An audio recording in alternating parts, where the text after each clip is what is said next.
ota va qiz o'rtasidagi munosabatlar qay darajada qizga ta'sir qiladi? Agar qizingiz juda kichkina bo'lsa, siz o'zingizning emotsional hissiyotlaringizni to'laqonli ko'rsatishingiz mumkin. Lekin qizingiz o'sgan sari siz va o'zingizni chekkalashtirasiz.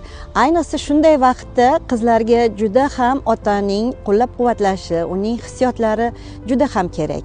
Onaniki ham kerak, lekin otani aksariyat qizini ustida hayratlanishi, uning chiroyliligini aytib turishi, qay darajada uni qo'llab-quvvatlashi va har doim men sening yoningda bo'laman, men sening poydevoringman, menga ishonaver, hayotda qaysi o'rinda bo'lsang ham men seni har doim qo'llab-quvvatlab, seni tomoningda bo'laman degan gaplar qiz uchun juda ham katta ahamiyatga ega, chunki bu uning o'ziga bo'lgan bahosi, o'ziga bo'lgan qadriyati va hayotda o'z yo'lini topishda, rivojlanishda, turmush o'rtog'ini tanlashda, to'g'ri tanlashda va hayotda, oilada o'zini qanday tutishda, erkakka nisbatan bo'lgan munosabatda juda katta ahamiyatga egadir. O'shaning uchun otalarga bitta iltimosim, ayniqsa qizingiz balog'at yoshiga yetayotganida, o'smir bo'lganda qizlar o'ziga bo'lgan bahosi juda ham pasayib ketadi.